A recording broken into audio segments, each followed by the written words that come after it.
स्वागत है आपका मेरे चैनल विजेंद्र स्टडी पॉइंट में। मैंने पिछली वीडियो में आपको संधि के बारे में जानकारी दी थी। संधि किसे कहते हैं, संधि का अर्थ क्या होता है, संधि की परिभाषा क्या होती है और संधि के कितने भेद होते हैं, सभी के बारे में मैंने पिछली वीडियो में बताया था।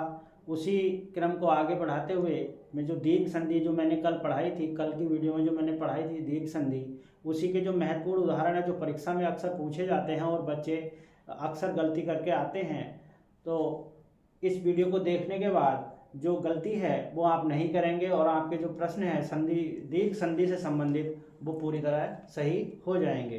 तो शुरू करते हैं आज का टॉपिक, दीर्घ संधि के महत्वपूर्ण उदाहरण। वीडियो को लाइक और शेयर करें, चैनल को सब्सक्राइब अवश्य करें।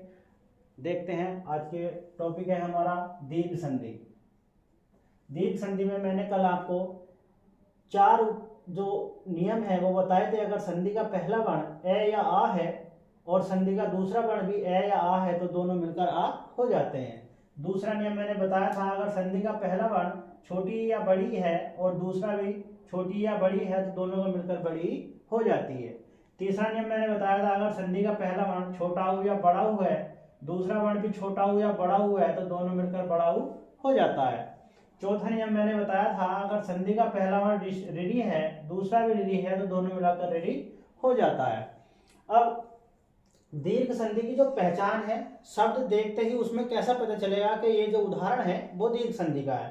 तो इसकी जो पहचान है, शब्द के मध्य में, मध्य का मतलब बीच में, शब्द के बीच में आ, ई, उ, बड़ई और ऋणी आते हैं, क्योंकि ये जो हैं ये जो तीनों हमारे स्वर हैं ये दीर्घ स्वर की श्रेणी में आते हैं।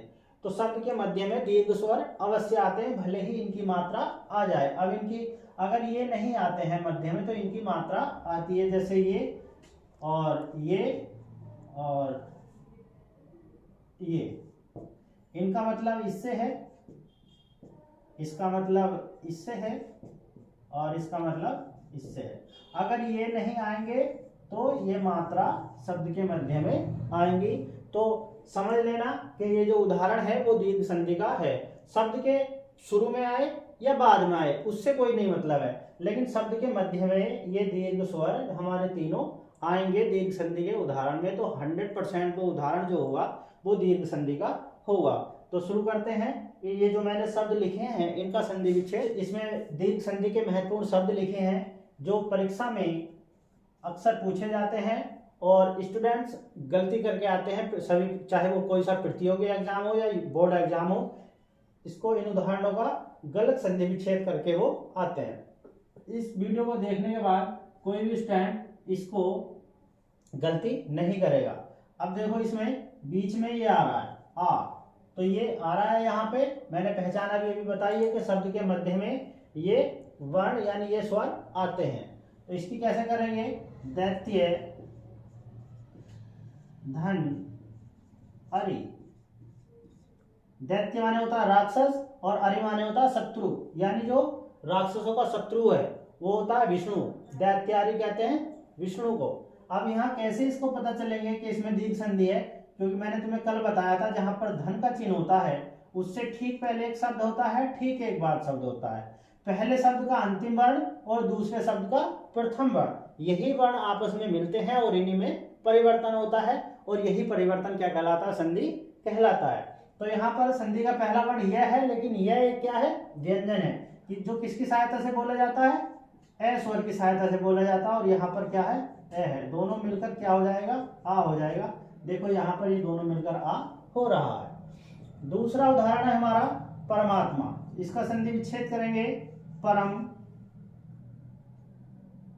परम धन आत्मा। अब यहाँ क्या है, मैं है, मैं हमारा क्या है, व्यंजन है। व्यंजन किसकी सहायता से बोले जाते हैं, ए स्वर की सहायता से बोले जाते हैं। तो यहाँ पर संधि का पहला वर्ण क्या होना जाएगा, है, और यहाँ पर संधि का दूसरा वर्ण क्या है, आ। दोनों मिलकर क्या हो जाएंगे, आ हो जाएंगे।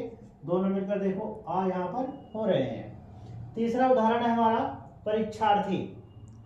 इसका संधि विच्छेद कैसे करेंगे, परीक्षा धन अर्थी। परीक्षा धन अर्थी। अब यहाँ पर संधि का पहला वर्ण क्या है, आ है, और संधि का दूसरा वर्ण क्या है, ए है। दोनों मिलकर क्या हो जाएगा, आ हो जाएगा। देखो ये इसमें आ है हमारा विद्या अध्ययन। इसका संधि विच्छेद हम कैसे करेंगे, विद्या धन अध्ययन। विद्या धन अध्ययन। अब यहाँ संधि का पहला वर्ण क्या है, आ है, और संधि का दूसरा वर्ण क्या है, ए है। दोनों मिलकर क्या बदल जाएंगे, आ में बदल जाएंगे। देखो ये यहाँ पर आ रहा है। अगला जो शब्द है हमारा वो है दशा अश्वमेध। तो इसका संधि विच्छेद कैसे करेंगे, दशा धन अश्वमेध। इसका उदाहरण कैसे होगा, 10 प्लस यानी धन अश्वमेध। यहाँ पर से आ रहा है, लेकिन से हमारा क्या है, व्यंजन है, तो संधि का पहला वर्ण क्या माना जाएगा, ए माना जाएगा, और यहाँ पर ए है। दोनों मिलकर आ हो जाएंगे। तो ये दोनों मिलकर आ में यहाँ हो रहा है। अगला उदाहरण है हमारा, इनका संधि विच्छेद कैसे करेंगे। इसमें आ रहा है मध्य में, तो क्या होगा इसका, मत धन अनुसार। यहाँ पर तय है, तय क्या है, व्यंजन है, लेकिन किसके साथ है बोला जाएगा, ए स्वर की। तो और ये क्या है, ए है। दोनों मिलकर क्या में बदल जाएंगे, आ में बदल जाएंगे। तो ये देखो यहाँ पर आ बदल गया है। अगला उदाहरण है हमारा साक्षर। इसका संधि विच्छेद करेंगे, से धन अक्षर। से हमारा क्या है, व्यंजन है, किसके साथ बोला जाएगा, ए की, और यहाँ पर क्या है, ए है। दोनों मिलकर क्या में बदल जाएंगे, आ में बदल जाएंगे। देखो ये यहाँ पर आ गया है।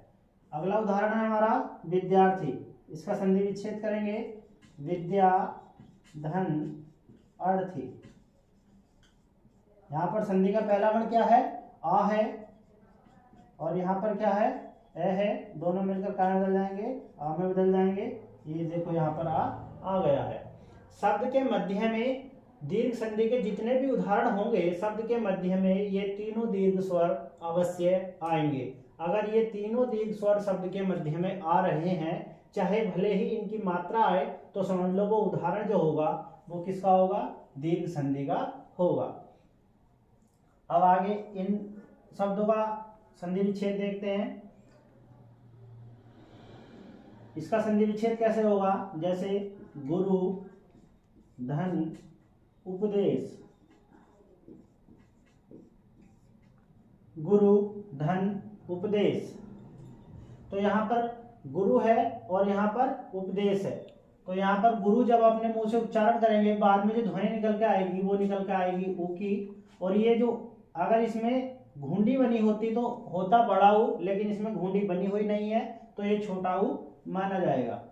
और यहाँ पर क्या है, छोटा ऊ है। दोनों मिलकर काय में बन गए, बड़े ऊ में बन गए, और यहाँ पर क्या बनेगी, घुंडी बनेगी, क्योंकि ये यहाँ पर बड़ा ऊ हो जाएगा। अगला उदाहरण है हमारा लघुत्तर।